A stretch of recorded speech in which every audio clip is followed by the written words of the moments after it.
स्वराज्याची चौथी राजधानी म्हणजेच सातारा, ज्याला अनेक ऐतिहासिक घटना आणि गडकिल्ल्यांचा इतिहास लाभलेला आहे. त्यातीलच एका गडाची आज आपण भटकंती करणार आहोत, ज्याचं नाव आहे सज्जनगड.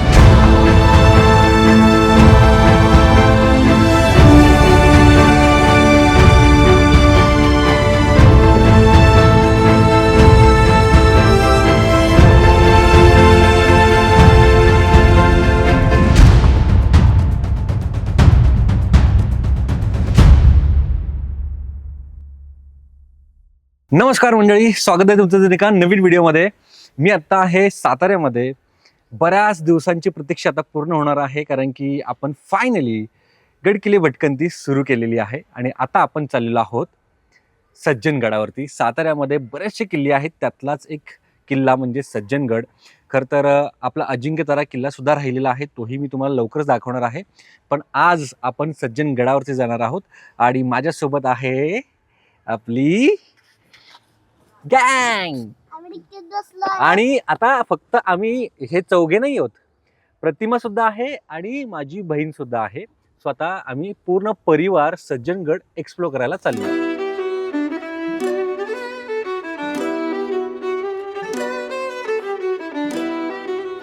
सज्जनगडाला जायचं असेल तर पहिलं दर्शन हे अजिंक्यताराचं घ्यायचं असतं, कारण मराठा साम्राज्याची चौथी राजधानी असलेला अजिंक्यतारा हा किल्ला सातारा शहराच्या कोणत्याही कोपऱ्यातून दृष्टिक्षेपात येतो.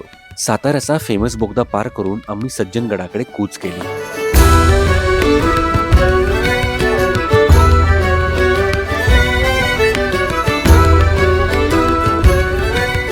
सातारा सिटीमधून आपण सज्जनगडावरती फक्त अर्ध्या तासात पोहोचलेलो आहोत आणि हे आहे इथलं वाहनतळ. इथून आता आपल्याला काही पायऱ्या अंतर चढून जायचे वरती, त्याच्यानंतर मेन दरवाजा येईल. सो ते स्ट्रक्चर मेन बघण्यासारखं या किल्ल्यावरती, आणि किल्ल्याची हिस्ट्री तर तुम्हाला सर्वांना माहितीच आहे. बट स्टील आपण आज बघत काय वेगळं एक्सप्लोरेशन होत आहे का.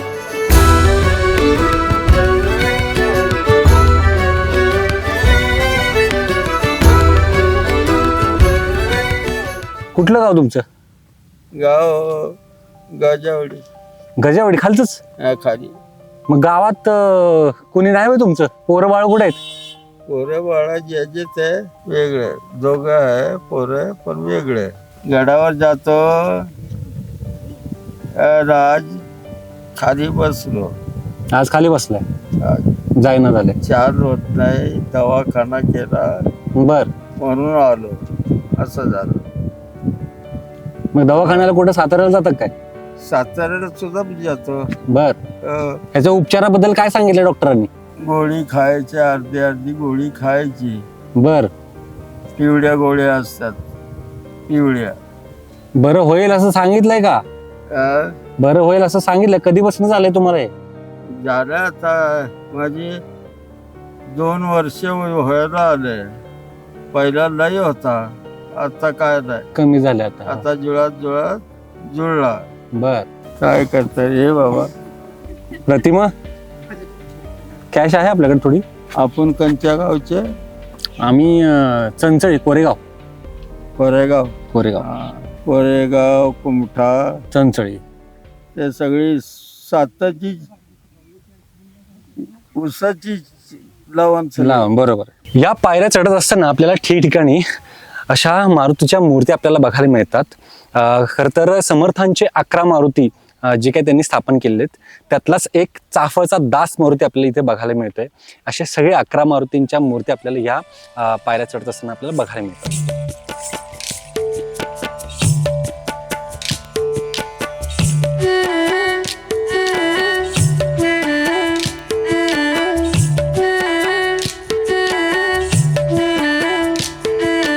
चला, आपण आता पोचलो आहोत मेन महादरवाजा इथे. खरं तर इथे पोहोचण्यासाठी आपल्याला 5 ते 10 मिनिटं इनफ आहेत.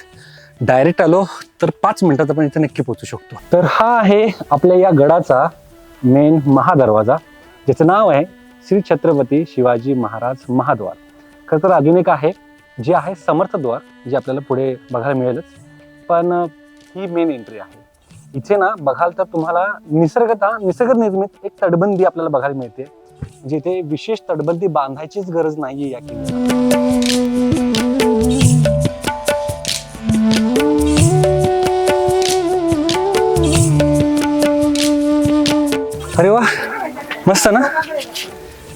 हे काय ड्रेस महाराजांचा लहान मुलांसाठी? अरे वा. काय काय ह्याचा चार्ज आहे, फी काय? 80 रुपये फक्त. 80 रुपये. अरे वा. हा गेटअप करून देणार, फोटोज काढतात. अरे वा.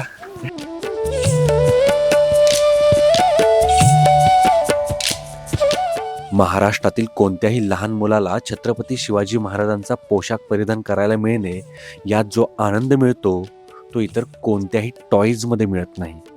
आज तन्वीशची खूप दिवसांची इच्छा पूर्ण होत आहे. हे पाहून खरंच खूप आनंद होतोय.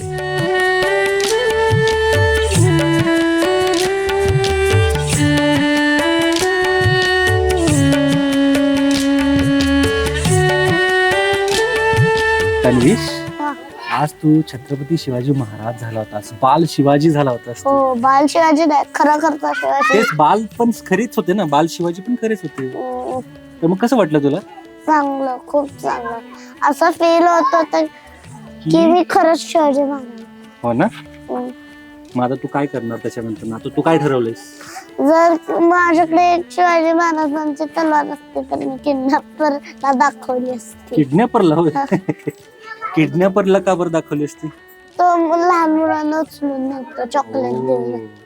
म्हणजे जी लोक अन्याय करतात त्यांच्या विरोधात तू लढणार. लढला असतस. पण आत्ताच्या या काळामध्ये तलवार घेणं हा अलाउड गुन्हा नाही. आहे. बरोबर आहे, कारण की आपल्या संरक्षणासाठी कोण आहेत आता? पोलीस पोलीस आहेत, आणि army officer. Army officers. Yes. आधीच्या काळात असं कोण नव्हतं, म्हणून महाराजांना स्वतःची आर्मी उभी करावी लागली आणि महाराजांना लढावं लागलं, कारण की ते दुश्मन आपल्या देशावरती, आपल्या राज्यावरती आक्रमण करत होते. ठीक ते आहे. आले होते अफगाणिस्तानवरून. अफगाणिस्तानवरून आले होते ना? कोण आले होते? मुघल.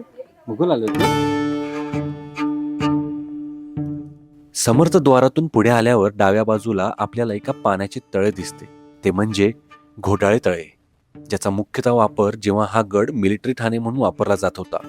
या तळ्याच्या जवळच आम्हाला एक चुन्याचा घाणा दिसला, ज्याचा गड बांधणीसाठी वापर केला जायचा.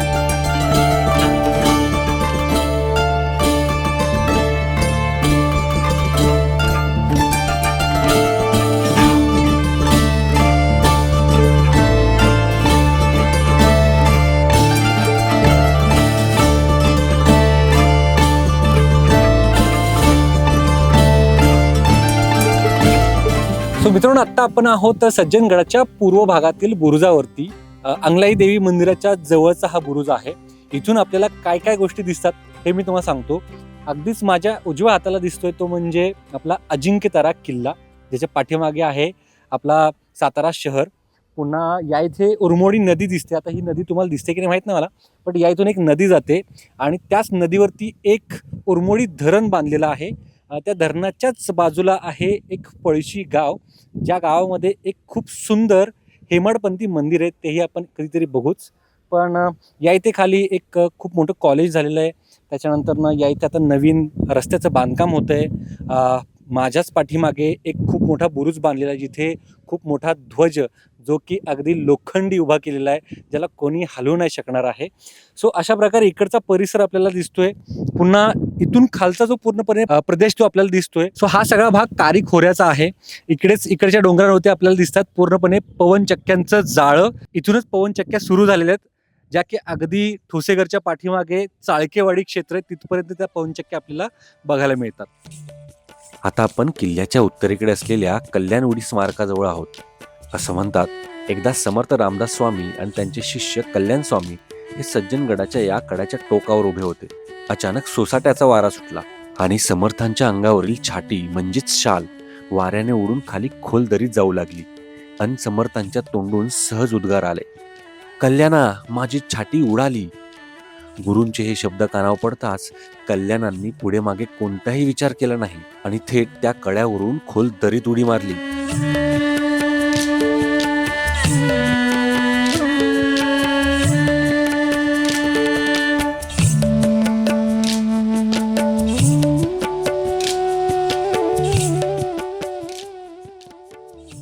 या गडाचे मुख्य स्मारक म्हणजे श्री रामदास स्वामींचे समाधी मंदिर, जिथे स्वामींनी इसवी सन 1681 मध्ये समाधी घेतली. एका चांदीच्या पेटीत त्यांचे पार्थिव अवशेष आजही सुरक्षित ठेवण्यात आले आहेत. इथे जवळ एक समर्थांची विश्राम खोली आहे, जिथे समर्थ रामदास स्वामींच्या काळातील आणि त्यांनी प्रत्यक्ष वापरलेल्या अनेक मौल्यवान वस्तूंना अत्यंत काळजीपूर्वक जतन करून ठेवलेल्या आहेत.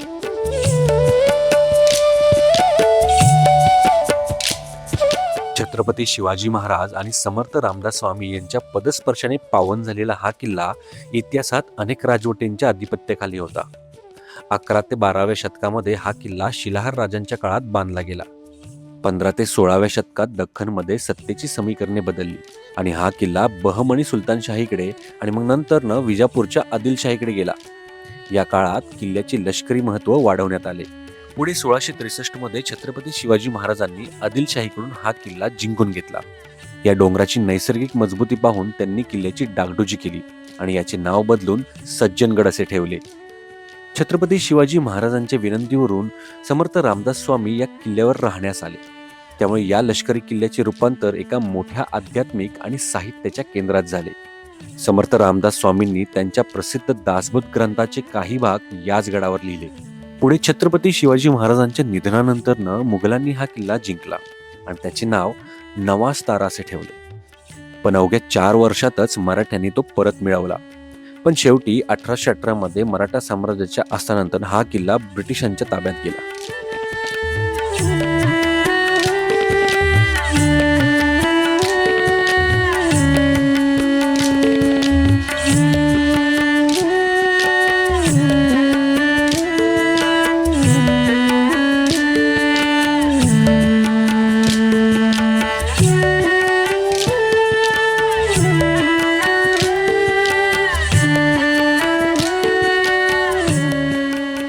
बाय द वे, या आमच्या छोटेखानी ट्रेकमध्ये सामील झालेले आहेत खारघर गँग.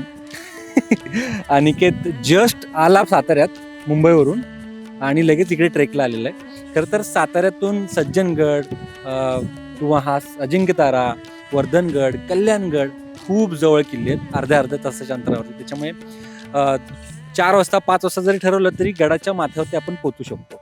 सो आता ही सगळी गँग आलेली आहे. आम्ही सर्वांनी मस्तपैकी इकडचा सनसेट सुद्धा छान एन्जॉय केलेला आहे आणि आता आपण चाललेलो आहोत धाब्याच्या मारुतीकडे. बरं बरं बरं. तुमचा व्हिडिओ पहिल्यांदा बघत होता. अरे वा. नंतर ह्यानं मला सांगितलं की ह्या दादाचा व्हिडिओ बघ. हा, मग मी हा. तुमचा व्हिडिओ बघायला लागले. अरे वा. कुठून आलात तुम्ही? आम्ही कराडचे. कराडचे आहेत का तुम्ही? हो करा. अरे वा. सातारचे वगैरे आहेत तर मम्मी मग ते रेग्युलर तेच तुझं व्हिडिओ बघत असते. अरे वा. छान छान छान. माझा मोठा मुलगा. बर बर. वरतून मी व्हिडिओ एडिटरच आहे. मी मागे अरे वा. रिक्वायरमेंट निघालेली तेव्हा मी पण अप्लाय केलेलं. हो काय? पण मला पण जॉबच्या ह्याच्यातून फुल टाइम जॉब करतो. ओके, फुल टाइम करतोस का? फुल टाइम करतो. काय करतोस तू? व्हिडिओ एडिटर आहे. ओके, एडिटरच आहे. एडिटरच आहे. ठीक. एजन्सी मध्ये आहे. Okay okay okay. Very nice very nice. नक्की. कोपर खैर नाही तुम्ही काय? राहतो आपण. अरे वा. त्या मोठ्या जाऊबाई माझ्या. नमस्कार नमस्कार नमस्कार. गावी असं आलेलो मग सगळ्या ए, या. फॅमिली सॅटर्डेचा दिवस मग इकडे आलो. Very nice. याविन बाई, यासून हिसून माझी. या ना दीदी. मस्त. यात्रेला आल्यावर तुम्ही धमाल केल्या बघते मी. सुट्टीला गावी गेल्या. फॅमिलीचे व्हिडिओज लोकांना प्रचंड आवडतात. मम्मी. तर हे आहे श्री समर्थ स्थापित धाब्याच्या मारुतीचं मंदिर.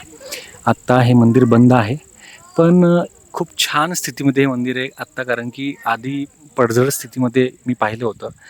जीर्णोद्धार या मंदिराचा झालेला आहे, हे पाहून खूप छान वाटतंय. आणि अशा प्रकारे आपली सज्जनगडाची भटकंती पूर्ण झालेली आहे.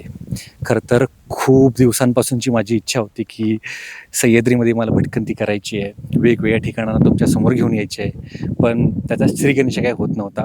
फायनली सज्जनगडापासून ती भटकंती सुरू झालेली आहे.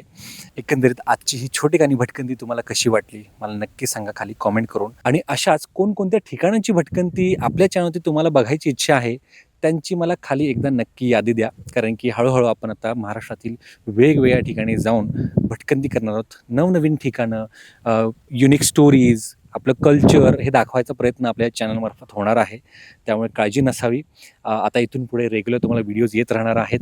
त्यासाठी बेल आयकन जर दाबलं नसेल तर एकदा दाबून घ्या. चॅनलला सबस्क्राईब केलं नसेल तर सबस्क्राईब करा आणि आता ह्या व्हिडिओला लाईक करायला विसरू नका. सो भेटूयात पुढच्या अशाच एका नवीन ठिकाणावरती. तोपर्यंत बाय बाय.